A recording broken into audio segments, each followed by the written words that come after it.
L'Afrique du Sud n'a pas fini avec les pressions. Si du côté diplomatique et politique, les politiques africaines se révèlent moribondes, le peuple nigérien se lève comme un seul homme et décide de boycotter le concert d'une musicienne sud-africaine très célèbre appelée Tila. Les populations africaines décident de prendre le taureau par les cornes. Avec des politiques moribondes qui, semble-t-il, on ne sait pas pourquoi, montrent une fébrilité politique. Ils évitent de mettre la pression politique à l'Afrique du Sud.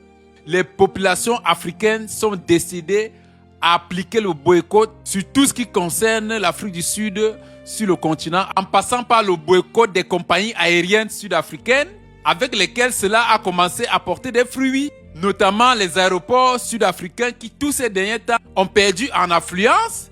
Ça ne s'arrête pas là. Les Africains de tous les bords ont décidé d'appliquer le boycott dans tout ce qui concerne l'Afrique du Sud, dans les pays africains subsahariens en majorité.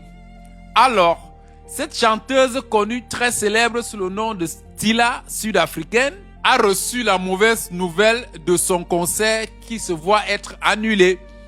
Il faut s'en dire que les violences xénophobes qui continuent à émailler l'Afrique du Sud, les stars, les personnalités publiques sud-africaines ont gardé le plus grand silence. Et même lorsqu'on jette les regards sur Julius Malema, qui devrait tirer à boulet rouge sur cette affaire, on constate un silence les plus étonnants. Et l'aspect le plus choquant, ce sont nos politiques. En passant par le Congo RDC, où un boxeur congolais s'est vu brûler vif en Afrique du Sud.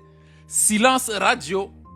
Sans compter tous les autres frères africains qui ont subi des vices et des blessures.